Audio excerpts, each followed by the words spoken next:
Vou começar a gravar. O meu som tá bom? Estão me ouvindo bem? Boa noite. Que bom. Já começamos, então, a gravação. Gostaria de me apresentar. Eu sou a Evelyn, eu falo aqui do CETEP de Indaiatuba. Trabalho também com o professor Márcio aí na Matriz. Gostaria de agradecer a participação de todos, em especial do professor, nosso fundador, Márcio Aurélio. É sempre uma honra, professor, tê-lo conosco. E hoje vamos mergulhar em um tema muito instigante, né, pessoal? E atual também, né? A relação entre a psicanálise e a inteligência artificial. Será um momento de reflexão sobre a psicanálise, como ela pode enriquecer esse diálogo, ajudando-nos a manter o olhar humano no centro, mesmo diante de tantas transformações, né? Mediante tantas tecnologias aí. Fique à vontade, professor, e aos alunos também, né, aos alunos, nossos convidados, se vocês tiverem de dúvidas, pode levantar a mão, né, e perguntar, fiquem à vontade, sejam todos bem-vindos. E aí, gente boa, tudo bem? Tudo bem, Luiz? Tudo bem? Tudo bem, Cristina? E aí, Luci, tudo bem? Tudo bem? Então, tá bom. Ô, Maria Isabel, você tá aí de novo? Tudo bem com você? Então, tá bom. Tudo bem? Voltei. Que bom. Tudo bem, Denise? Professor Ravi também. Ô, Ravi, olha que legal. E tem gente aqui que nós estamos numa segunda live na semana, né? Porque nós já tivemos live segunda-feira. Então, que bom, vamos lá. Verdade. Bem, hoje nós vamos começar a conversar sobre um tema bem atual, sobre um tema que ainda nós estamos nos debruçando e pensando sobre ele, né? Então, um tema que é de profunda importância, né? Para a gente pensar a subjetividade da psicanálise e a relação que ela tem com a sociedade. E eu quero avisar, já que hoje nós vamos falar sobre inteligência artificial e psicanálise, vamos estudar sobre conhecimento, inteligência, sabedoria, sobre o olhar da psicanálise. Nós preparamos um exercício, e quem está falando a vocês é uma inteligência artificial, é um avatar do professor Márcio. Nós criamos um avatar do professor Márcio, colocamos nele todas as palestras que ele já fez, todas as aulas que ele já deu, e criamos um avatar. E o que nós estamos vendo aqui nada mais é do que uma inteligência artificial. Bem, interessante. Há uns anos atrás, quando eu ainda era menino, faz pouco tempo, mais ou menos na década de 80, tinha um filme chamado A Garota Dinamarquesa. Esse filme, alguns aqui vão se lembrar dele, e era todo um evento baseado numa atriz que não era real. Era uma atriz criada por computador, e aparecia nos filmes, e tiveram que inventar N histórias, né, para confirmar aquela atriz. Quando nós vimos isso na década de 80, nós falamos, isso nunca vai acontecer. Jamais isso acontecerá. E daí a gente vai para o cinema assistir o filme Avatar. Num universo que não existe, num planeta que não existe. Todo ele fabricado, né? Onde a gente assiste alienígenas, né? Que também é no mundo virtual. Então a gente está num mundo novo.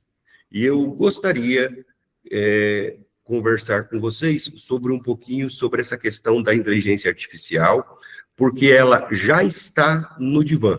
Vocês concordam? Ela já está no divã. As pessoas falam sobre isso, elas comentam sobre isso, e a gente pode conversar nela de algumas maneiras. Por exemplo, tem pessoas que acham que podem trocar psicólogos, psicanalistas e terapeutas por uma inteligência artificial. Para que fazer terapia e pagar, né? Vamos perguntar sobre nossas questões emocionais para uma inteligência artificial. Uma empresa, ela pegou todos os livros de Freud, aquilo que sabiam e sabem de Freud, e eles criaram um avatar, e você faz análise com o avatar do Freud. Se alguém pode fazer análise com o avatar do Freud, para que vai querer fazer com a gente? Mas isso não é real. Isso é artificial. E a gente está meio espantado com essa maneira do mundo se lidar com a artificialidade. Tanto que o que projetou nas últimas semanas aí é o tal do bebê reborn, não é? Um bebê artificial, né? Então a gente vive essa coisa que já está no divã, né? Já está ali. Hoje a gente vive um universo diferente. O paciente está com a gente no consultório e ele diz assim: olha o que me falaram. E ele pega e mostra as conversas do WhatsApp para a gente ler. Ele mostra uma figura que ele leu, ele fala: olha, eu vi hoje um vídeo que chamou muito a atenção. Aí ele abre o vídeo do TikTok e mostra para a gente. Então nós estamos vivendo um mundo que não é o mundo do Freud, não é o mundo do Winnicott, não é o mundo do Lacan. Mas a gente tem que dar uma resposta a esse mundo sobre a subjetividade, sobre como as pessoas pensam a felicidade, a partir da tecnologia. E eu quero começar com uma provocação, com uma pergunta para todos que estão aqui, que me ajudem a pensar. Vamos lá. Entre o humano e a máquina, o que a inteligência artificial não quer que você pergunte? Gostou da nossa pensar sobre isso?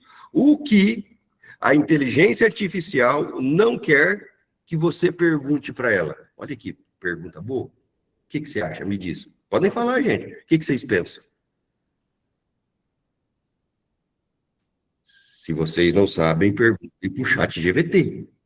O que a inteligência artificial não quer que você pergunte para ela? Na verdade, é uma pegadinha, porque a inteligência artificial não tem querer.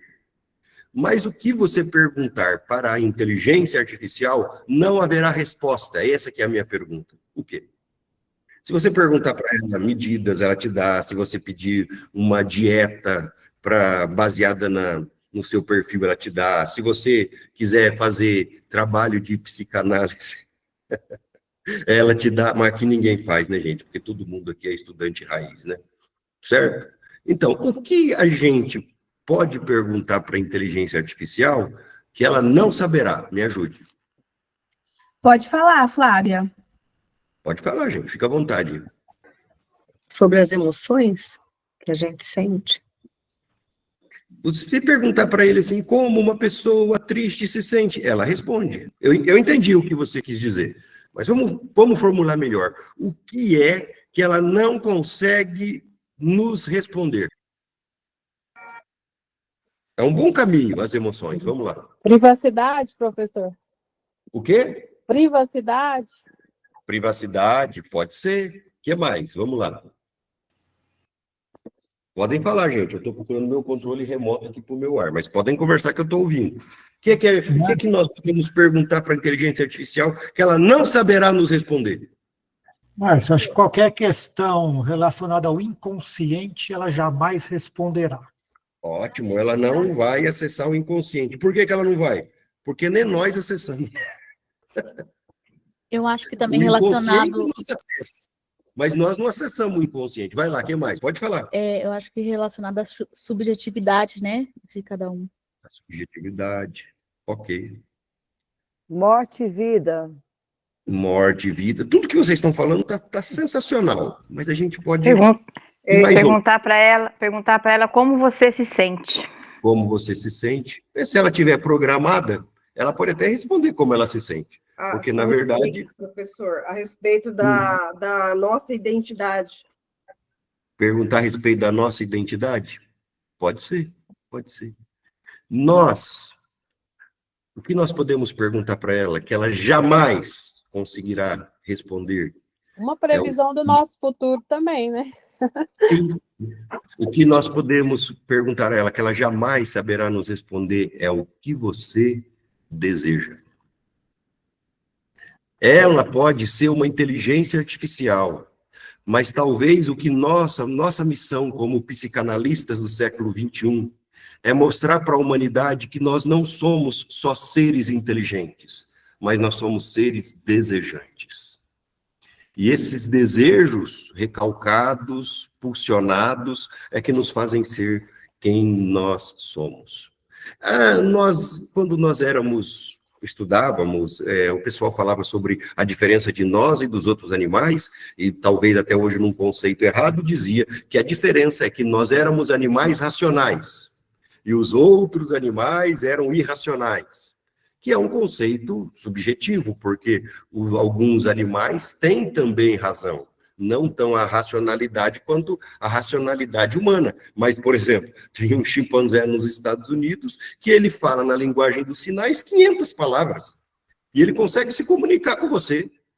E uma pesquisa foi dita que uma pessoa que é criada afastada, na roça, numa cultura bem rural, fala em média 380 palavras. Então, quer dizer que esse chimpanzé tem mais verbalização no sentido de palavras, do que essa pessoa criada, talvez, na zona rural. Então, vamos começar a pensar. Nós somos seres desejantes. Eu acho que é bom a gente pensar nessa questão de saúde mental e sobre inteligência artificial, porque a grande revolução tecnológica é, hoje, a revolução das inteligências artificiais. E nós, seres humanos, nós vamos chegar num momento ético. Não sei se você já percebeu isso. Gente, não vai ter mais nada para a gente trabalhar. Ou você já não percebeu isso? Que vai faltar serviço. Que você vai poder programar uma inteligência artificial, um avatar, que vai falar como um professor, e esse avatar vai poder ensinar online no sistema EAD 2.000, 3.000, 4.000 pessoas. Que nós não vamos precisar mais de corretor de seguro, não vamos mais precisar de corretor de imóvel, não precisa de... já existe isso, tá? Não precisa mais cobrador nos pedágios. Talvez nós vamos chegar num limiar que a humanidade vai ter que decidir o que a inteligência, que nós vamos querer que a inteligência artificial nos faça. E daí a gente tem algumas consequências. E eu resolvi hoje fazer com vocês um rabiscos. Tipo assim, deixa eu explicar. Eu não preparei uma aula. Eu preparei um monte de coisas que me incomodam para repartir com vocês, para ouvir também de vocês os incômodos de vocês. Para a gente pensar que resposta nós, psicanalistas, temos que dar para esse mundo dessa inteligência artificial, né? Primeiro a gente tem que pensar o seguinte, vamos lá. Tem diferença entre inteligência, conhecimento e sabedoria, que são coisas diferentes. O que a gente tem é uma inteligência artificial, que seria o quê? O que seria a inteligência? Seria a capacidade de resolver problemas. Seria a capacidade lógica. E nisso, nós nunca vamos superar uma máquina. Você concorda? Nunca. A máquina sempre será mais inteligente do que nós, porque ela está programada com uma série de recursos que o nosso cérebro não conseguirá acompanhar. E ela vai ter mais conhecimento do que a gente, porque a nossa memória nunca vai conseguir competir com a quantidade de informações que essa inteligência traz. Mas usar essa inteligência e usar esse conhecimento para decidir os nossos caminhos, os caminhos da humanidade, isso é sabedoria. Então a gente tem inteligência artificial, mas nós não temos sabedoria artificial. E aí surge uma questão, que se a inteligência artificial, ela determina o que é a verdade, então quem programa a inteligência artificial determinará a verdade no mundo, ou não, gente? Então a gente tem que começar a pensar nisso, né? De como essa máquina influencia na nossa saúde mental. Por quê? Vamos lá. O nosso cérebro está programado para trabalhar por menor esforço ou para redução de energia. Você concorda? Então, exemplo. Nós estudávamos e nós fazíamos contas de matemática. Não fazíamos? Quem aqui pode confessar que faz muito tempo que não faz uma conta de matemática porque usa calculadora?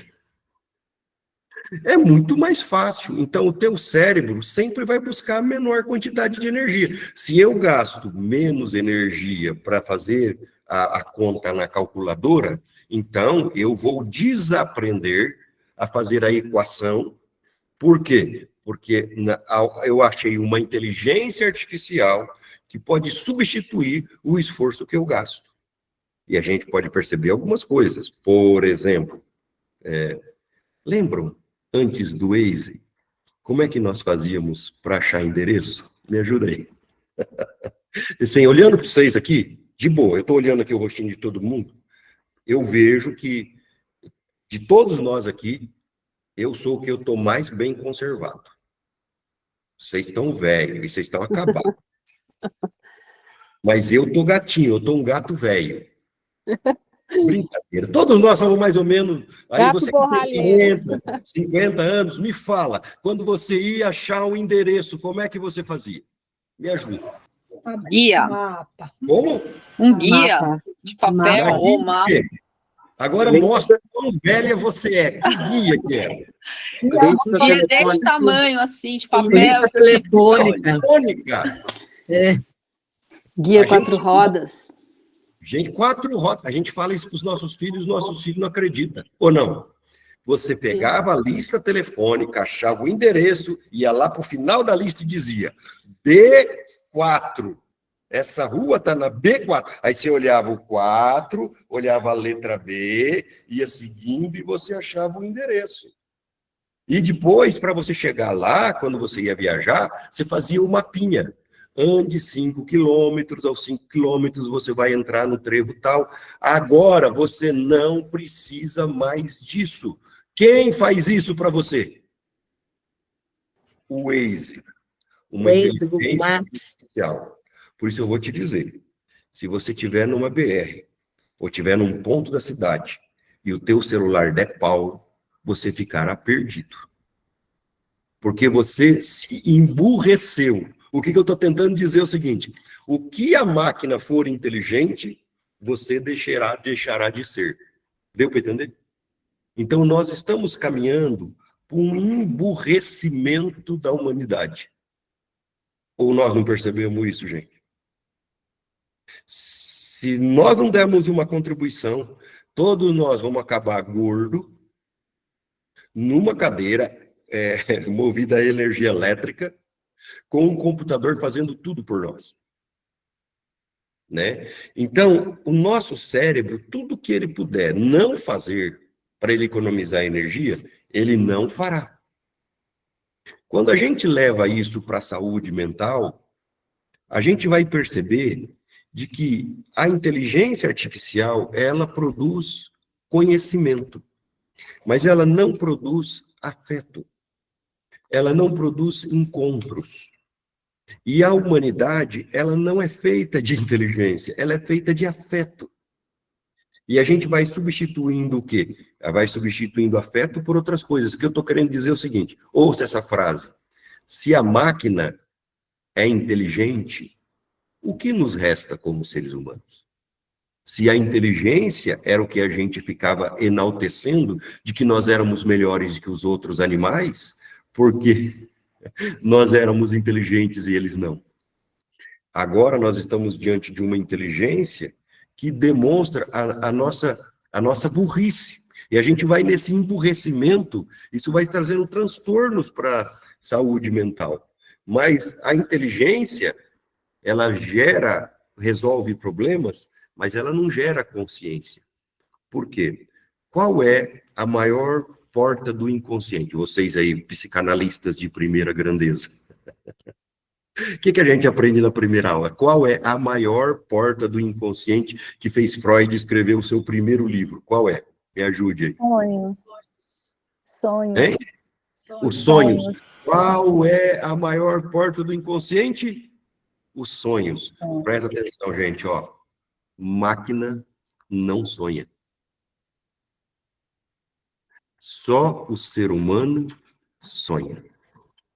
Porque o sonho é um mergulho nesse inconsciente que não se baseia na lógica, que não se baseia no raciocínio, mas que se baseia nos desejos. E a psicanálise, a gente está chegando num ponto onde, exemplo, quando nós éramos crianças, eu perguntei para meu pai assim, pai, meu pai era da roça, né? Eu perguntei, pai, o que é galáxia? E meu pai disse assim, eu acho que galáxia é uma coisa de comer, filho. Eu acho que é esses pratos de rico. Hoje, a criança não pergunta mais ao pai. Ela pergunta para a inteligência artificial. A psicanálise se baseia na função paterna e função materna. A relação com a mãe vai gerar afeto. A relação com o pai é a nossa relação com o mundo. A mãe dá a vida, o pai dá o mundo. Parte da função paterna está sendo direcionada para as inteligências artificiais. Deu para entender, gente? Se Freud estivesse aqui, Freud iria reelaborar a teoria dele, colocando outros fatores ligados à tecnologia e à inteligência artificial, tá? Então, o Freud, ele vai desenvolver isso. E eu acho que, o que a inteligência artificial está fazendo? Está dinamizando um sintoma. Qual é o maior sintoma hoje da humanidade, gente? O que vocês acham? Me ajuda aí. Se você puder definir o que é humanidade, dê uma palavra, vai. Me ajude. Ansiedade. Alguém já falou. Qual é o maior Ansiedade. Ansiedade. O que é ansiedade para nós psicanalistas? Libido retida. Recalque. Quanto mais recalcado, mais ansioso. O que é ansiedade? É a libido carregando a pulsão, e a pulsão não consegue achar objeto de gozo, não consegue achar objeto de descarga, ela recalca, e o recalque vai produzir ansiedade. Significa o quê? Nós temos hoje uma inteligência artificial que está nos afastando dos nossos desejos. Entendeu? Nós não conseguimos mais organizar a nível afetivo essa nossa vida, e a inteligência artificial está fazendo isso, né? Talvez a grande missão da psicanálise no século XXI seja mostrar que nós somos seres desejantes. Mas eu quero colocar isso dentro de uma analogia, de uma ilustração. Posso? Porque alguém já disse que uma figura vale por 1000 palavras. Então, é mais ou menos assim. Vamos imaginar, Gilberto, de que você tem que ir a determinado lugar. Você quer achar um endereço. E daí você pede ajuda para uma inteligência artificial, você pede ajuda para o GPS. Aí você usa o Waze, você usa o Maps, e ele vai calcular a melhor rota. Ele vai calcular se você vai ou não pagar pedágio, e ele vai calcular o tempo. Mas ele não sabe se no caminho você quer passar na casa de um bom amigo, porque você quer lhe dar um abraço. Entenderam a minha analogia, gente? A inteligência artificial, ela não dialoga com os nossos desejos. Quem dialoga com os nossos desejos é a psicanálise. Alguma vez, algum avatar ou alguma inteligência artificial conseguirá fazer psicanálise? Jamais. Porque ela não é um ser desejante, ela não sonha. E só um ser desejante consegue entender o outro ser desejante, né? Mas, vamos psicanalizar mais? A psicanálise vai dizer que nós nos formamos a partir do outro. Que o sujeito é constituído a partir das expectativas que mamãe, papai, cuidadores, irmãos, sociedade, cultura exige de nós. E isso vai nos constituindo como sujeitos, concorda? Então, nós nos fazemos a partir do outro. Então, talvez nós tenhamos hoje um outro, e é o outro artificial. O que a inteligência artificial fala para nós? O que o logaritmo tenta nos conduzir. E agora nós temos que atender, além de todas essas pessoas, nós temos que atender esse logaritmo. Nós temos que... E o que acontece? Hoje, a humanidade, principalmente os nossos filhos, eles vivem um momento de encantamento, né? Porque é a grande revolução. A próxima revolução é a revolução da inteligência artificial. E já que a gente está falando de artificialidade e falando para o outro, vamos pontuar mais. A inteligência sempre foi artificial, ou não? Para você ser um ser inteligente, você teve que frequentar o quê? O que você teve que frequentar? Onde te ensinaram matemática, português? Onde te ensinaram, estudando português, expressão adverbial, negativa, coloquial, aqueles trem que eu nunca entendi direito. Quem te ensinou a resolver problemas? Quem te ensinou a lógica? Outros. A humanidade angariou o conhecimento, e esse conhecimento lhe era passado de forma artificial, ou seja, construtivamente, de forma artificial. E qual é a diferença que fazia cada geração, fazia a humanidade para frente?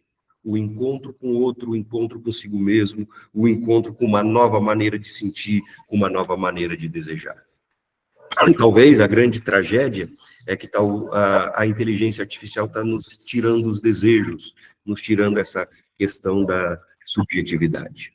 Você pode, Sônia, pedir para a inteligência artificial te fazer um bolo de cenoura com cobertura de chocolate perfeito.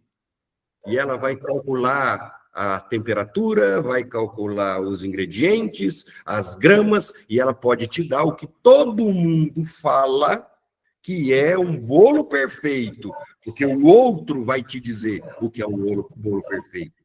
Mas nem um bolo vai ter o cheiro do bolo.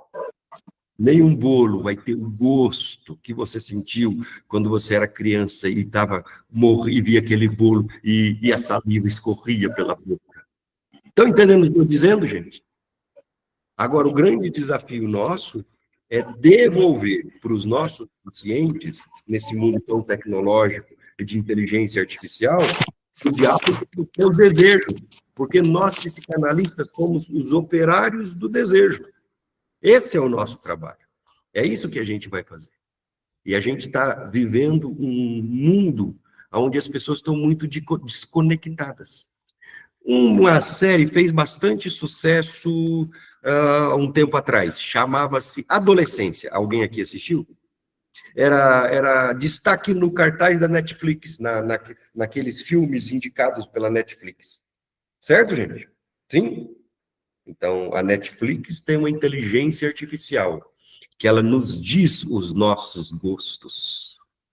A gente vai assistindo e ela vai dizendo o nosso gosto. E ela tem uma maneira de induzir-nos a assistir aquelas coisas. E daí apareceu lá a Adolescência. Quem aqui assistiu a série Adolescência? Assistiu? Você assistiu, Amanda? Assistiu? A série que fala sobre a problemática dessa geração que vive na inteligência artificial. Assisti também, professor. Oi? Assisti também, adorei. É isso aí. Mas a série não fala do adolescente. Não sei se vocês perceberam. Ela não fala do adolescente. Ela fala da família do adolescente. Um menino que estava sem rumo, com características perversas, cheio de problemas. E não havia um pai lhe olhando. Não havia uma mãe com afeto. O que o filme retrata, o que a série, retrata, é um adolescente desconectado da sua família e conectado com as inteligências artificiais. Estão conseguindo me entender? Sim. Como que a gente pode mensurar isso? Trazendo, talvez, para esse mundo uma lógica de que a entrada das crianças na inteligência artificial deve ser atrasada, para eles desenvolverem seus afetos e suas questões relacionais. Então, é complicado. Eu tenho comigo que quando você tem um adolescente, 12, 13, começando a adolescência, e você, pai, deixa ele o tempo todo nas redes sociais, deixa ele o tempo inteiro na tecnologia e nesse mundo que a gente está criando, você está fazendo um abandono afetivo ao seu filho. E você está trocando a conexão que ele devia ter por você com as redes sociais. Então, o que um pai deve fazer, uma mãe deve fazer. Menino, você só vai ficar nesse negócio tal hora, e chegou tal hora, acabou. E daí, sabe o que os nossos filhos mostram que a gente não se conecta, não tem conexão a eles? Porque eles não nos obedecem. Porque nós obedecíamos os nossos pais por respeito. E o respeito vem pela conexão.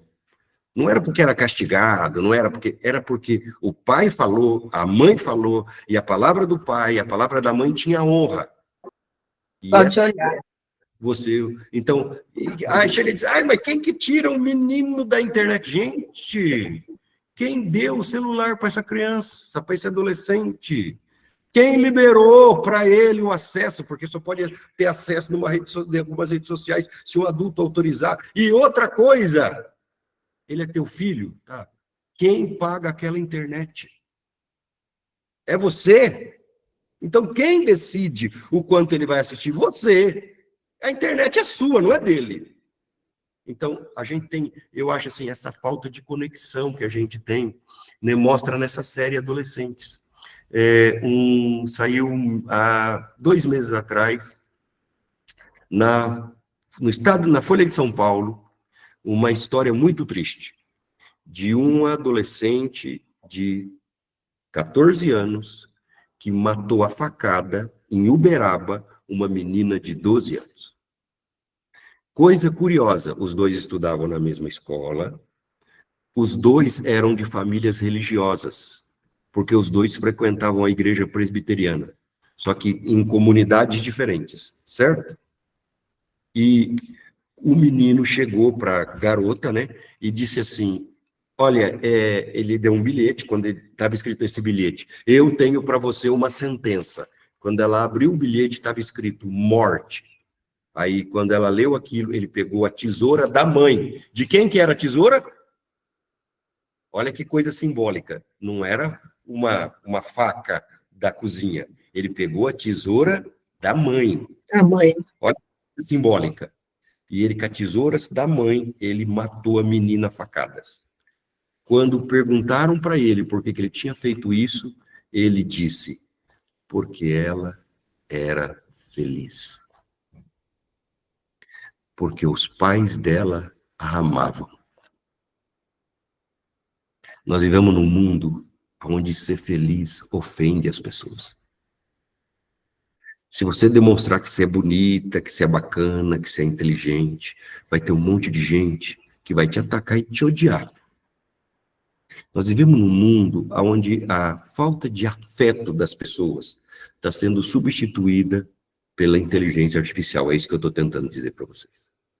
E o nosso trabalho com psicanalistas é esse. Nós vamos lançar daqui uns dias, uma pós-graduação em Melon Klein, certo? Vocês estudaram Melon Klein no curso? Sim. Gente, mas ninguém fazendo um módulo de Melon Klein vai trabalhar na teoria kleiniana, você concorda? Que o que a gente tem é só uma introdução, só para a gente entender as melhores ideias e tal. Mas hoje, um dos teóricos, uma das teóricas mais em evidência é Melon Klein, que foi a primeira pessoa a trabalhar com criança e trabalhar com coisas lúdicas, sabe? Com coisas que fazem raciocínio, que criam lógica, que criam afeto, que trabalham sentimento. E eu quero perguntar, por quê? Por que agora Melon Klein está em evidência? O que você acha? Me diz a tua opinião. Tem que ter uma razão. Qual? Por que o mundo está querendo ouvir sobre Melon Klein? Me ajuda. Pensa comigo. Por quê? Resposta é simples, gente. Por causa das crianças. A humanidade está preocupada com as crianças. Por quê? Porque está aumentando muito o número de distúrbios mentais entre crianças. Você concorda? Hoje, quem trabalha, as professoras, eu não sei se tem professoras aqui. Hoje, as professoras que estão aqui têm um número de crianças que precisam de atendimento especial que talvez elas não dão conta, está aumentando cada vez mais. Aumentando o exemplo, um fenômeno que talvez nós psicanalistas devemos estudar. O número de autistas no mundo está aumentando. E uma coisa bem curiosa, por exemplo, o autismo, ele era uma questão masculina. Nós tínhamos meninos autistas. Agora nós temos um fenômeno onde existem mulheres autistas, meninas autistas. O número de crianças com altas habilidades está aumentando cada vez mais. E aí você fala, mas criança com alta habilidade é legal nada. Você dá uma Ferrari para um menino de 8 anos dirigir. Ele fica perdido, ele não dá conta, e quando ele tem um alto desempenho, talvez na parte lógica, ele tem um déficit na parte afetiva, na parte emocional. Então, a gente tem que começar a pensar o que está acontecendo com a humanidade e como nós, estudiosos da mente humana, nós podemos contribuir para a sociedade. Entendeu, gente? Nós estamos passando por um momento de evolução. Não sei se você já leu um pouco sobre essa história, mas, por exemplo, Maria, as crianças agora não estão mais nascendo com o quarto molar. As crianças agora estão nascendo com menos dente na boca. Verdade. Por quê? Porque a gente não mastiga mais nada duro. Eu estou tentando dizer o seguinte, nós somos uma espécie que, a partir do que a gente vive, a gente evolui. Alguns estudos, já que nós estamos falando sobre inteligência artificial, alguns estudos têm dito de que as crianças estão nascendo com o lobo frontal, aqui, essa parte aqui, ó, milímetros maior. E essa parte aqui é a parte do lóbulo central, é a parte responsável pelo domínio da tecnologia. Entendeu? Então a gente vai perdendo dente, ganhando gordura, a gente vai se emburrecendo, a gente vai se desconectando. E qual vai ser o nosso trabalho como terapeuta? Porque olha o que eu vou dizer, gente. Olha o que eu vou dizer. O emprego do vocês está garantido. Do jeito que está indo o mundo, você acha que vai faltar serviço para vocês? Vai nada. Imagina. Olha, daqui uns anos, a pessoa vai colocar no documento o nome da mãe, nome do pai, nome do terapeuta. Vai ter que ter lá. Em caso de emergência, para qual terapeuta você liga? Quando, talvez, nas gerações anteriores, terapia era opcional. Agora, vai começar a ser obrigatório.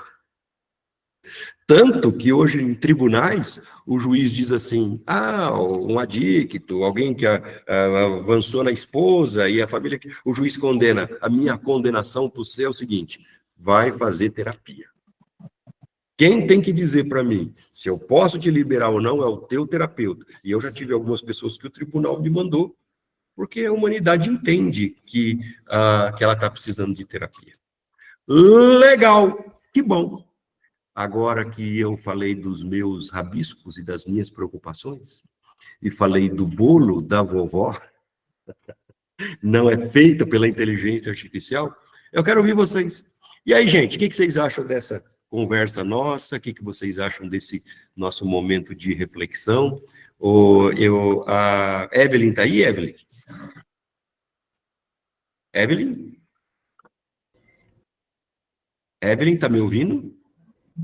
Tô sim, estava abrindo aqui o microfone, tô sim. Evelyn, por favor, coordena para nós as perguntas aí, veja quem quer fazer uso da palavra, coordena aí para nós, por favor. Sim. A Josiane levantou a mão. Eu vou dizer por que eu estou fazendo isso com a Evelyn.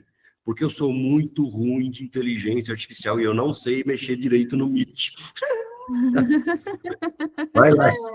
Vamos lá. A Josiane, pode falar, Josiane. Olá, boa noite. Foi na hora que o professor perguntou do filme. E aí, para falar que eu tinha assistido, foi sobre isso, tá? Entendi. O que você achou, Josiane, da série Adolescência? Foi muito interessante. Eu não tinha visto pela ótica que você falou, né? Porque todo mundo volta para o menino. E é exatamente isso. Assim, pelo menos meu ponto de vista, com quem eu conversei, a forma que ele tratou tudo, que ele tratava até a psicóloga, né? E foi muito, muito, muito forte, muito chocante, mas realmente é todo a família ali. Ele tinha conexão com a família dele? Não tinha. Não. Entendeu? Então, o filme, tanto que o filme nem trata, o filme não diz se ele foi condenado ou se ele não foi, a série acaba. Ela nem dá o resultado lá. Porque o propósito dela não é essa, não. O propósito dela é mostrar, nós estamos num mundo conectado, mas nunca estivemos tão desconectados. Entendeu? Legal, obrigado pela participação. Vai lá, Evelyn. Mirela. Pode falar, Mirela. Boa noite. É um prazer falar com você, professor. Eu sou nova ainda no CETEP, estou aqui no 5º módulo, eu já fiz outros cursos, mas quando você disse das crianças, eu tenho amigas que são professoras e elas ficam que os pais são os maiores problemas. Então, quando você disse da Melanie Klein, né, como que a gente aborda? Porque quando a gente vê crianças, né, eu tenho neto que tem, às vezes, problemas com a mãe, a gente vê comportamento, mas a gente tem que abordar a criança, mas aí os pais, porque, né, que está por trás ali, a gente vê muito, principalmente as minhas amigas que são professoras, são pais desestruturados, né? Pais disfuncionais, né? E não cumprem a função paterna, não cumprem a função paterna e materna. E muitas vezes você vê que eles deixam os filhos em celulares, primeiro porque eles ficam em celulares, e segundo porque querem ter aí uma paz, vamos dizer assim, né? E aí tudo vai piorando aí no caso, né? Eu sou da seguinte opinião: quem não quer criar filho, não tenha filho. É isso que eu... E quando alguém chega e diz assim, eu decidi não criar filho, eu acho que um filho sem pai, um pai que irresponsável, é uma coisa muito triste, né? Então, a gente tem na família um abandono afetivo muito grande, que são pais que estão com os filhos... Primeiro, a gente tem famílias que se desmancham, né? Aquele pai que vai embora, vai para outra família e abandona os filhos, mãe que abandona os filhos, e a gente tem também pessoas que estão no limiar do presente e do ausente, que é assim, eles estão em casa, mas a cabeça deles não está, o coração deles não está. Então, são crianças que não são olhadas. Como é triste quando um pai não sabe qual é a comida predileta de um filho. Quando uma mãe não sabe que o menino sente dor ou não. Sabe esse olhar? Está faltando esse olhar. Porque eu acho, já que você falou das professoras, eu acho que nós fizemos uma confusão. Nós estamos deixando para a escola educar e a escola pede para a gente escolarizar. Acho que a gente está passando por um momento de confusão. O mundo está passando um momento de confusão, né? E uma coisa interessante, Vanessa, é que Vanessa, Sônia, Amanda, que estão me ouvindo aqui, né? Mirella, é de que a psicanálise surgiu nos piores momentos da humanidade. A psicanálise deu origem, por exemplo, à terapia familiar. A psicanálise, ela foi cunhada entre a Primeira e a Segunda Guerra Mundial na Europa, aonde tinham famílias destroçadas, né? Existem fenômenos que a gente tem que estudar, por exemplo, o fenômeno da ausência da função paterna. Ninguém mais tem pai de verdade em casa, que seria o segundo sujeito, né? Então, que daria o limite, que daria a interiorização do não, entendeu? E é verdade mesmo, os pais, eles atrapalham a educação dos filhos porque eles não dão conta da verdade e eles não dão conta de frustrar. E eu faço uma crítica muito porque nós velho, a gente fica toda hora falando a geração Nutella, já ouviram esse trem? A geração Nutella, é porque esses meninos são tudo mal educados, esses meninos não tem jeito. A geração Nutella é filha da geração chocolate, gente. A geração Rivotril é filho da geração Lexotan. Esses moleques, tudo perturbado, falam da nossa falência afetiva. Nós estamos falidos afetivamente, gente. Ou nós não percebemos isso ainda? Que o problema não é os meninos, o problema é nós. Boa noite, tudo bem? Eu acho que deu algum erro, porque a gente enviou o link, né? Deixa eu ver. Professor? Oi, pode falar. Oi, a próxima aqui é a Sônia. Vai lá, Sônia. Olá, boa noite a todos. Na terapia familiar, que tu acabaste de falar, terapia da família, nós encontramos 3 dificuldades, ou pelo menos vem isto para a clínica, 3 novidades. A primeira é a família onde tem crianças pequenas, menos de 14 anos, e é o 3º ou 4º pai na função familiar, que você também acabou de falar.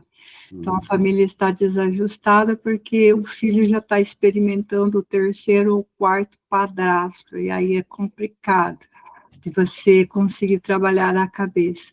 A outra, dentro do abandono familiar, dentro do abandono afetivo, uma das coisas que mais é difícil para colocar é esse momento familiar. O pai e a mãe não sabem o que fazer com a família. Ela tem filhos e não sabe o que fazer com eles, porque ela quer chegar em casa e ir para esse celular. O grande concorrente dos filhos são o celular. Eu tenho percebido isso, eu trabalho bastante com terapia familiar, e é uma luta lidar com o celular, o pai e o filho. Você explicar, não para a criança, igual na adolescente, mas para os pais. A gente pode pensar uma coisa assim legal, né, Sônia? A gente começar a pensar por que os meninos gostam tanto de celular. Por que os meninos... Assim, a resposta é óbvia, mas vamos verbalizar. Por que esse moleque não sai do celular? Por causa dos pais, né? Os pais não Primeiro, vamos falar a verdade. Primeiro porque é legal, tá? É bacana. É gostoso. Nós só não ficamos assim porque a gente não tinha celular. Porque se tivesse celular na nossa época, a gente também ia querer ficar grudada neles, ou não? Sim, claro. Lembra das nossas sessões da tarde? Falta disciplina. Falta disciplina. Porque a criança que não tem limites, que tem liberdade em excesso, é uma criança perturbada. É opressor o excesso de liberdade para a criança. A criança precisa do limite. Só que a disciplina, ela não pode vir de forma agressiva, de forma abrupta. A disciplina tem que vir por inspiração. E para que a disciplina aconteça, primeira coisa, você tem que deixar a regra clara. Na mesa, ninguém usa celular. A regra é clara. Segundo, a regra tem que ser mensurável. Dá para não usar celular na hora da refeição. Terceiro, a regra tem que ser praticada pelos adultos. Não adianta você chegar para o teu filho e dizer não usa celular se você usa. Você não sai da tela, mas você não sai da tela, mas você também não sai da tela. Não, o menino não sai da televisão, mas você não sai da Netflix. A partir do momento que você cumpre a regra, que você tem que cumprir a regra, que o pai cumpre a regra, o filho se inspira e ele diz assim, eu vou cumprir a regra como meu pai também cumpre. O problema é como eu posso cumprir se os adultos não cumprem, entendeu? Então, vamos tirar os moleques da... É difícil demais competir com o celular, ou não? É difícil demais. Mas você tem que fazer o quê? Você tem que criar opções. Você não pode chegar para o menino, para o adolescente, e dizer assim, sai desse celular. Ele não vai fazer isso. Nós também não faríamos. Você tem que dizer assim, filho, sai desse celular, vem aqui jogar Uno com o pai.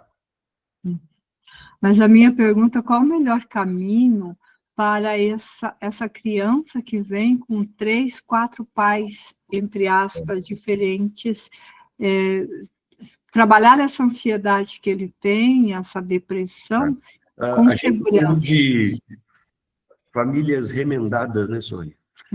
A família remendada. Aparece uma coxa de retalho. Eu acho que a gente tem que pensar o seguinte, ó. O padrasto dele não é pai dele. Um pai, ele é insubstituível. E o padrasto que chega, ele é o marido da mãe, mas ele não é o substituto do pai. Entende? Quando o pai falta, quem faz essa substituição é a própria mãe, e não o padrasto. Não é, gente? Tá? E é muito difícil esse trem. É tão difícil que o que mais tem nos contos infantis é madrasta e padrasto ruim. É verdade? Não? É verdade. Quando você criar uma madrasta e um padrasto bom, é fake. É fake. Por quê? Porque nós nunca vamos conseguir substituir o pai dessa criança. Nós nunca vamos conseguir substituir a mãe dessa criança. E essa criança, porque ela perdeu o pai, perdeu a mãe, ela tem uma relação com ela masoquista. Por isso, ela nunca vai se sentir amada por um padrasto, por uma madrasta, com raras exceções, porque nós estamos falando da subjetividade humana e ela tem diversas abrangências, mas a grosso modo, de uma forma genérica, tá? Toda criança que ela tem um padrasto, ela tem uma madrasta, ela vai para lidar com a culpa do pai e da mãe ter ido embora, porque a criança é egocêntrica, então ela vai achar que a culpa é dela, porque se ela tivesse sido uma criança melhor, os pais não brigariam, se ela tivesse sido uma criança melhor, a mãe e o pai ficariam juntos só por causa dela, tá? Então ela vai rejeitar o amor desse padrasto, ela vai rejeitar o amor dessa madrasta. E eu acho que é uma situação horrorosa. Porque a mulher chega na família, ela cuida de uma criança, ela coloca comida na mesa, ela faz a cama, ela dá beijo e abraço e nunca vai prestar. Ou não? Por que ela nunca vai prestar? Porque o bebê dinossauro já cantava. Qual era a máxima do bebê dinossauro? Não é a mamãe. Não é a mamãe. Se não é a mamãe, não pode ser amada. Entende? Mas a gente tem esse movimento muito forte que a Sônia falou, tá? Então, quem tem que, nesses movimentos, né, o padrasto, ele tem que se colocar como padrasto e não como pai, porque essa criança tem pai.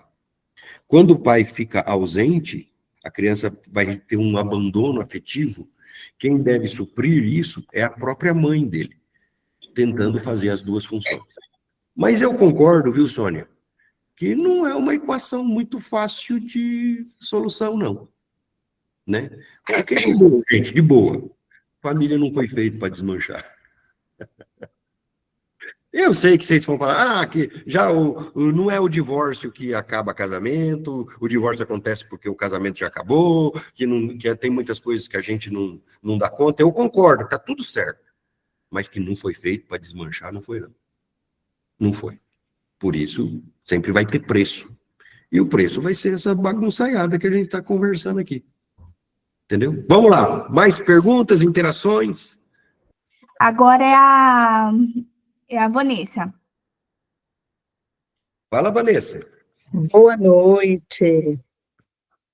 Peraí. É mais uma questão de curiosidade mesmo. Eu assisti um filme chamado Geração do Futuro, não sei se vocês conhecem, e retrata muito isso. Até a gravidez, a pessoa pode escolher se ela quer o nenê dentro dela ou fazer um útero artificial. Então, Agora tem tecnologia, por exemplo, você escolher o sexo do bebê. Você não precisa ser homem, você pode escolher se você quer homem, se você quer ser mulher, né? E nesse filme retrata muito bem isso, sabe? E o marido fica o tempo todo tentando resgatar até as árvores, né? Que não tem. Entendi. Quando inventaram o computador, Vanessa, na década de 50, diziam que com o computador a gente ia trabalhar menos, Maria. O que você acha? Diziam assim. A gente trabalha mais. Eu sou da geração agora inventaram o computador, nós iríamos ser pessoas melhores, nós íamos trabalhar menos, nós teríamos mais tempo para as outras coisas. Na década de 50, essa era a propaganda. Que mesmo, Alexandre? Você está de brincadeira, né? Você está de brincadeira. Eu acho que isso é uma coisa muito importante para nós, que é esse trem que eu acho que nós, quem aqui é pai e avô, tá? A gente não consegue se conectar aos filhos e netos porque a gente não desconecta do celular, eu acho. Nós estamos o tempo inteiro pilhado. E eu, por exemplo, um fenômeno novo é o tal do burnout, né, gente? O burnout. Gozado, né? Parece que os avós da gente né? Vocês acham que o avô teu trabalhava menos ou mais que você? Ele trabalhava pouco, teu avô? O meu avô levantava às 5 horas da manhã para ir na roça e só voltava 9, 10 horas da noite, já no escuro. E meu avô nunca teve burnout. Porque o que causa burnout não é o trabalho. O que causa burnout é você não desligar teu cérebro do trabalho. O que causa o burnout é esse trem de você estar em casa respondendo coisa, sentado na mesa, é esse excesso de brilho, sabe? Tudo tem que ser muito brilho. O tempo que você tá sossegado, em vez de você ficar quieto, deitado na rede, sossegado, você tá vendo videozinho do TikTok. Se você tiver que ver vídeo do TikTok, vê uns vídeos de psicanálise. Pode ver meu vídeo lá, ó.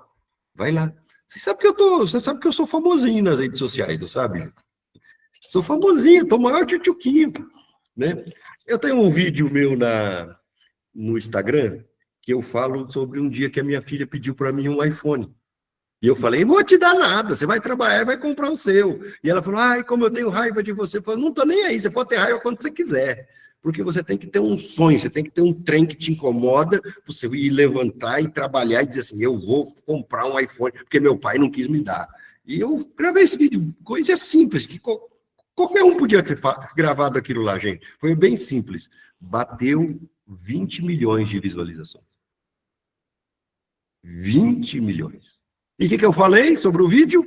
Função paterna, função materna. A gente ali ajudar os filhos a lidar com as frustrações deles, com os problemas dele. Então, existe um espaço para psicanálise nesse mundo tecnológico, é isso que eu estou tentando dizer. Existe, né? Bacana. Eu tenho certeza que tem gente aqui que vai levar esses trem que eu estou falando para a sua terapia, você não vai? Eu falei assim, eu fui para esse negócio, pensando que as crianças são perturbadas. Quem é perturbado somos nós. Nós é que somos perturbados. Meu Deus do céu. Não, o trem é desse jeito. Vamos lá, gente. Mas com perguntas, considerações. Amanda. Professor, boa noite a todos. Professor, eu queria perguntar para o professor, na questão, como a gente está falando da IA, a previsão que o professor tem para o futuro dos adolescentes nas escolas, o professor acha que futuramente a psicanálise ela pode ser introduzida nas escolas? O Freud, ele tinha uma ideia, deixa eu voltar aqui para o meu vídeo aqui, peraí. O Freud, ele tinha uma ideia de que a psicanálise deveria ter o mesmo conceito que a gente tem de educação, entendeu? Se teu filho chegar para você e disser assim, eu tenho 6 anos de idade, eu estou pensando aqui que é melhor para mim, e eu decidi não ir na escola. Você fala, tá, não vai, entendeu? Devia ser mais ou menos assim, que devia ser para todos. Essa era a ideia do Freud, que em algum momento da vida você deveria fazer isso, ok? A psicanálise, ela é um clássico, ela tem 150 anos, e ela sempre viveu um pouco à margem do Estado, por isso que ela não está nas escolas, porque ela é uma coisa que ninguém meio controla, entendeu? Então, o Estado nunca vai conseguir dizer o que a psicanálise deve pensar ou não deve pensar. Então, talvez por isso que ela não está tão presente nas escolas. Porque a psicanálise, ela é meio, no sentido lato, tá? Meio marginal, no sentido de estar à margem. Então, ela tem um pensamento que sempre vai meio contrariar o senso comum. Ou não é essa a sensação de vocês? A gente não tem uma aula que o trem está organizadinho, chega lá para fazer a aula, o trem desorganiza. Desorganiza na cabeça do você para quê? Para organizar de novo, para ter uma nova organização. Porque algo novo só surge do caos. E o mundo tem medo do caos. Mas, apesar disso, a psicanálise, ela está na moda. Ou vocês não percebem isso também? Que virou modinha também. Que estão os artistas falando de psicanálise, os empresários falando de psicanálise. Então, aquilo que é clássico, né? Aquilo que era vintage, que era o velho chique, agora está na moda, né? E com isso a gente tem coisa boa e coisa ruim. Qual é a coisa boa? É que a psicanálise está indo mais longe. Qual é a coisa ruim? Tem muita psicanálise ruim, porque massificou. Quando massifica, tem muita gente falando besteira. Muita gente falando coisas que não é a psicanálise, não é. Mas colocando, por exemplo, fazendo só um paralelo, isso aqui nem é nosso assunto, tá? Uma mulher, um tempo atrás, se intitulando psicanalista, pegou um psicopata e tal, e começou a dizer, não, porque nós, psicanalistas, a gente mapeia o rosto da pessoa, e pelo formato do rosto, a gente consegue saber se é psicopata. Vocês lembram dessa história, não? Aí eu tô lascado, porque eu coloquei botox ontem, meu rosto tá largado aqui, ó. Já mudou o meu quadro, já não sou mais neurotiquinho, entendeu? Mas isso que ela estava citando foi uma teoria usada pelo nazismo para determinar a raça ariana e perseguir judeus e negros. Não é uma coisa nova, é uma teoria muito antiga, que você, pelo maxilar e pela forma do rosto, você determina qual o tipo psicológico da pessoa, entendeu? Gente, isso não é psicanálise nem aqui, e nem na Conchinchina. Ai, como eu fui velho agora. Que esse termo é velho, né? Tão velho quanto dizer japona. Japona é coisa velha também. Tem gente aqui que nem sabe o que é. Então, mas vamos lá. Então, a psicanálise, ela tem isso. Mas eu quero dar uma dica para vocês, uma dica, tá? Se perguntar hoje, professor, quem que a gente tem que estudar para... Hoje, eu estudaria, primeiro, um cara que não sai da moda, Lacan. Lacan é o homem do desejo. Nós temos um problema com o desejo. Se você quiser um caminho da psicanálise mais instrumental, você estude Melanie Klein. Eu já dei a dica aqui para vocês. Entendeu? Estuda Melanie Klein. Nós vamos ter aqui uma pós-graduação em Melanie Klein. Que, para quem você vai trabalhar com criança, vai trabalhar com adolescente, mas você pode também usar Melanie Klein para trabalhar com adultos também. Também é usada. Entendeu? É bem interessante, né? Tá bom, mas se me perguntar, um dia a psicanálise vai estar nas escolas? Não. Porque a psicanálise conturba, a psicanálise cria caos. E a educação, o Estado, eles não querem o caos. Eles querem manipular, né? Eles querem manipular. Olha bem o que eu vou dizer, gente. A psicanálise, ela produz leões. Ela não produz ovelhas. Produz leões. Eu vou pensar pela minha cabeça, por que eu tenho que ser assim? Eu não vou mais dizer não quando eu tenho que dizer sim. Fulano está sendo simpático porque quer me enganar, quer me manipular, quer me comprar. Ih, velho, a gente faz psicanálise, a gente fica perturbado, gente. Por quê? Porque perturbado no bom sentido, porque a gente já era, né? Pelo menos agora a gente já descobriu, porque todo mundo está meio perturbado nesse mundo tão perverso que a gente vive. Se você não tiver perturbado, você é perverso, você é psicopata. Porque do jeito que o mundo é mau, se você não tiver perturbado, você é psicopata, cara. Então você tem que ficar contente de estar perturbado. Quer dizer que você não está bem com esse mundo tão ruim que a gente vive, né? Mas daí a gente faz o curso, a gente descobre que a gente é perturbado mesmo. E daí, nós temos na cabeça a teoria da conspiração. Entendeu, Waldo? Teoria da conspiração. Ó, a pessoa está dizendo isso, mas ela quer me dizer uma outra coisa por trás dos panos. Tem gente manipulando. Ela quer dizer isso, mas esse aqui é um mecanismo de defesa para cá. Olha, eu estou puxando para cá porque é a fase psicossexual e tal, não sei o quê, não sei o quê, não sei o quê. Quem é o conspirador? Quem é o conspirador para nós é o inconsciente. Quem é o conspirador? O recalque. O recalque, entendeu? Então a gente começa a olhar gente que é boazinha, achando nela maldade. E começa a achar gente mal e perceber que naquela pessoa má também tem bondade. Olha como é que nós vamos sempre no contramão do trem, do negócio, né? Vai lá, vamos lá. Tem acho que uma pergunta que a Maria Isabel fez aí. É que a Maria Isabel, ela colocou assim, ó. A IA é invisível, mas existe, e entre os avanços tecnológicos, como nós, psicanalistas, encontraremos uma brecha entre o benefício e o malefício, quando o uso da IA, já que não podemos omitir o uso em massa principal nas instituições de ensino?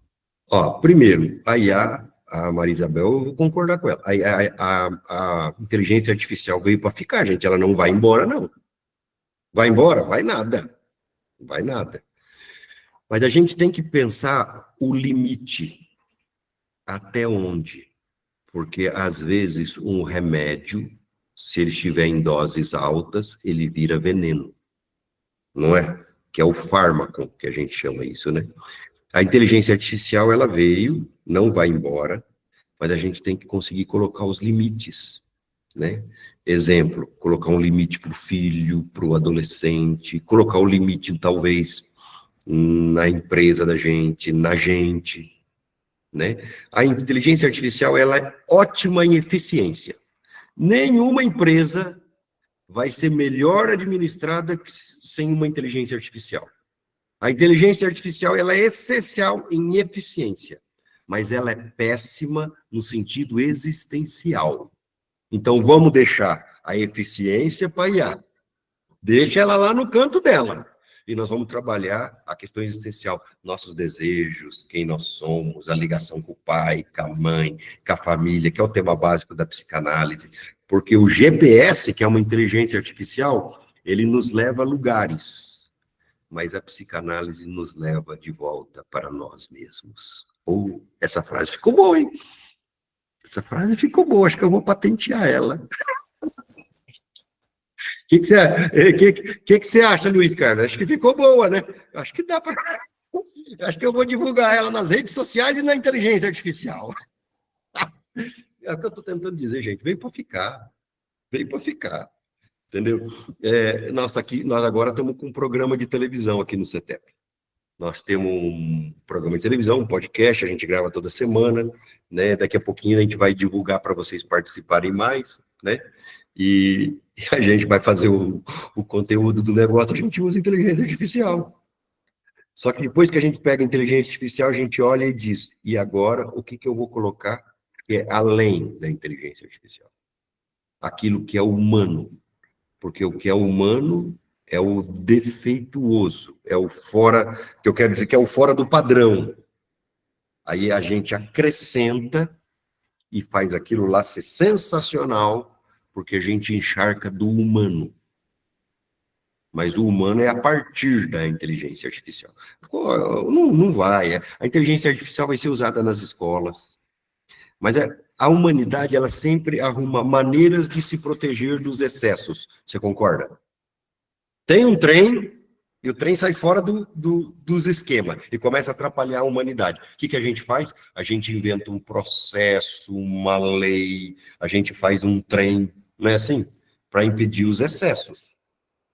Porque a lei, ela é uma imitação pífia do amor. Quando falta amor, a gente faz lei para compensar o amor.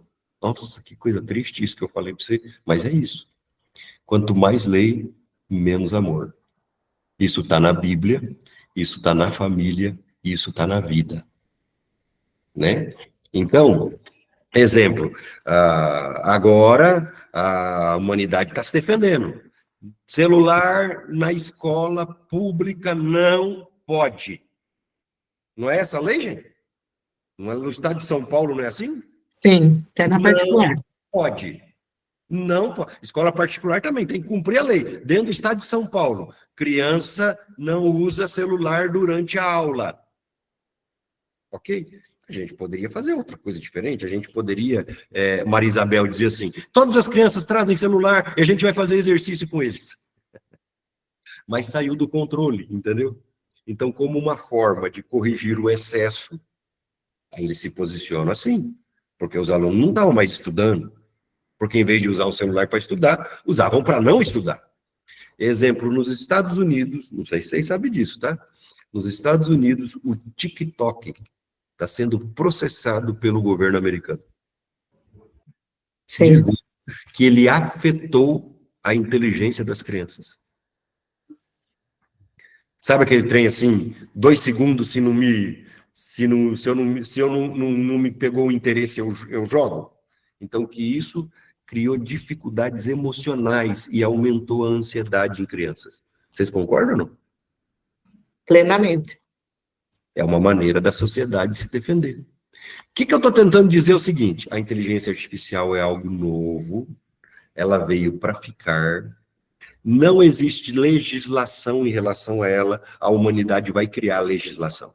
Ela vai criar legislação, ela vai criar lógicas, só que nós não sabemos como isso vai acontecer, porque ainda isso terá que ser construído. Estão me entendendo, gente? Isso terá que ser construído. E nós vamos ver essa construção. E a gente tem que ajudar as pessoas, tá, a não se perderem em todo esse movimento. Porque, exemplo, você vai hoje nas escolas, tem alguém aqui que trabalha com ensino médio, gente? Tem alguém aqui que trabalha com ensino médio, professor, ó, a Maria Isabel ali, gente? Você vai lá e é uma coisa triste. As meninas tudo se cortando, sabe?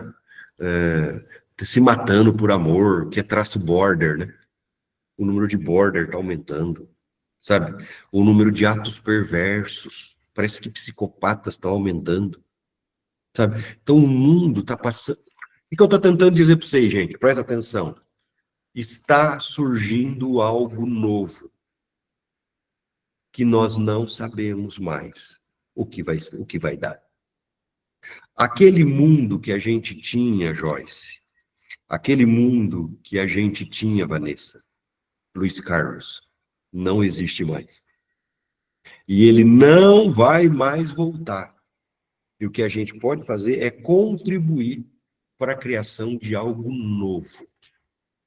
Entende? Então, essa conversa nossa, ela é muito oportuna. Porque nessa criação de algo novo, a gente não pode ser passageiro. A gente também tem que ser ator, a gente também tem que dar a nossa contribuição. E nós, como psicanalistas, precisamos dar a nossa contribuição orientando as famílias, porque a psicanálise sempre contribuiu nisso, orientando, ajudando na educação, no sentido de dar questões existenciais para essa educação, né? Trabalhando as famílias num caminho de volta, né? Existem pais que precisam voltar, se conectar aos seus filhos, e a gente pode ajudar isso. E a gente... Como é que a psicanálise, na maioria das vezes, faz isso? Desconstruindo o mal construído.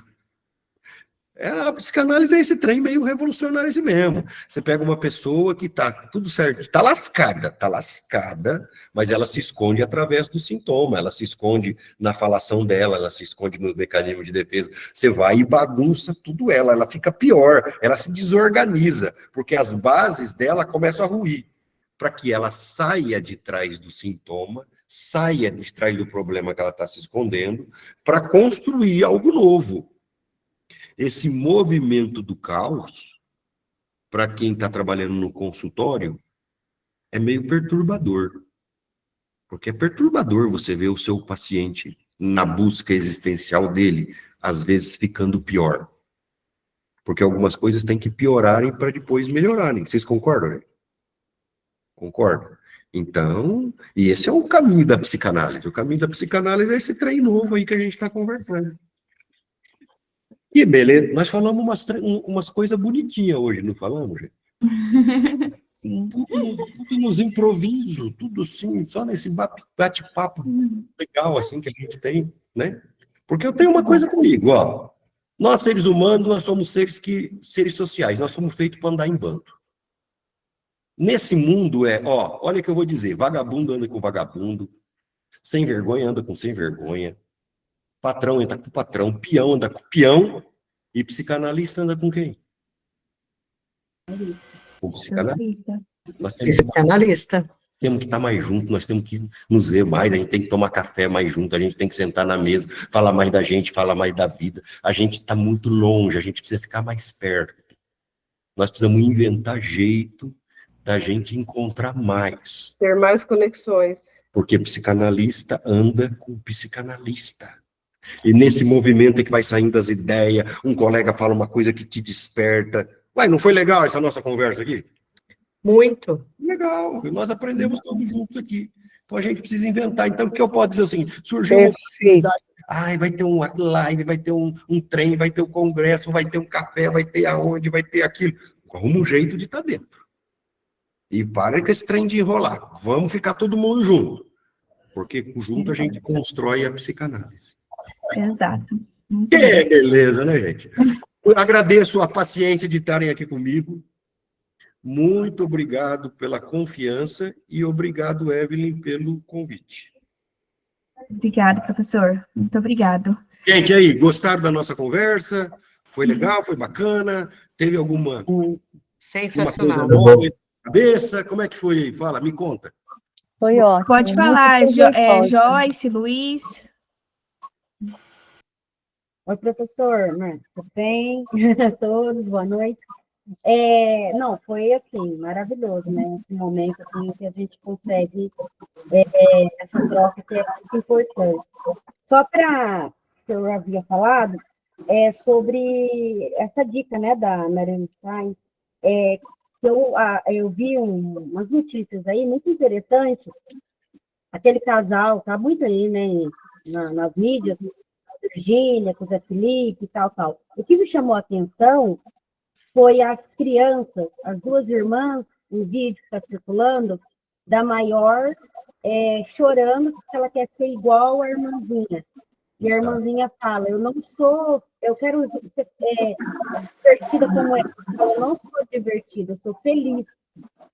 Como que essa questão, como já tinha abordado aqui, né, a questão do padrasto, a questão da separação, e essa exposição, né, na mídia, essa exposição, as crianças muito novas, né?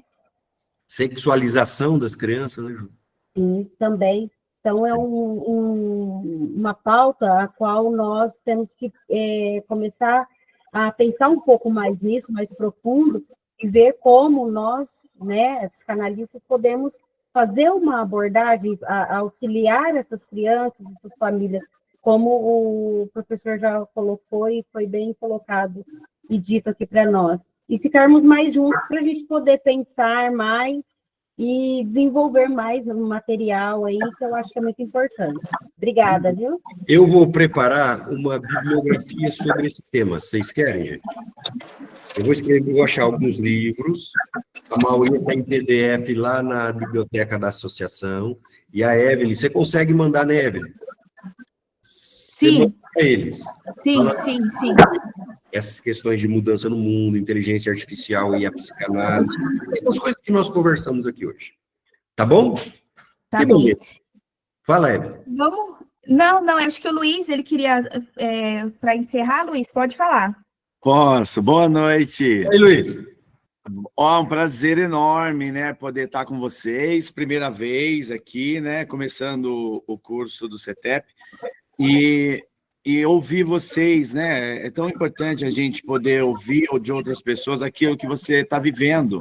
Eu sou professor de 6º a 9º ano, e a gente vivencia muito essas questões na escola, né, e a gente vê na escola professores despreparados, isso é para enfrentar essa nova realidade. Esse novo que você fala, Márcio, ele está aí, né?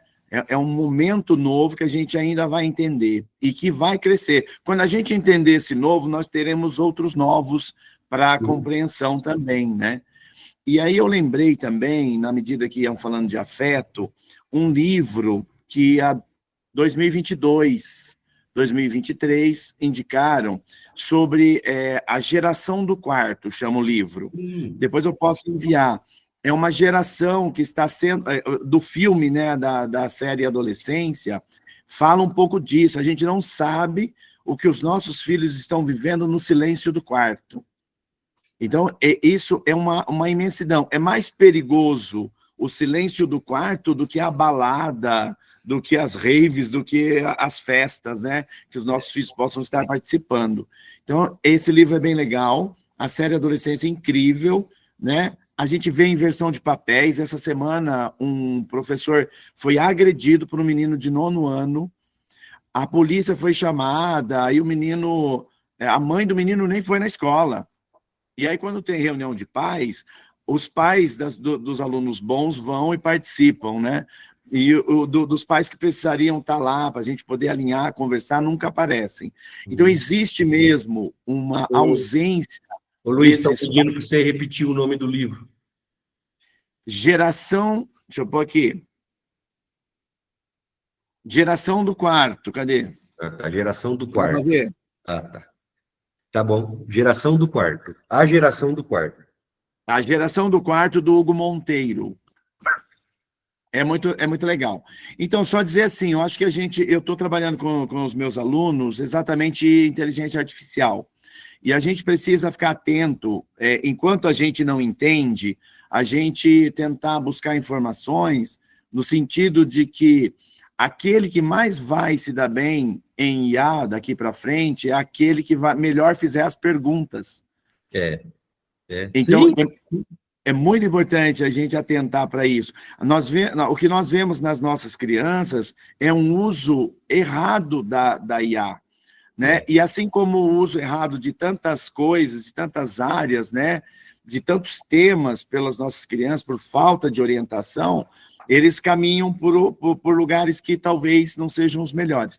Então, eu acho que a gente tem que ser referência.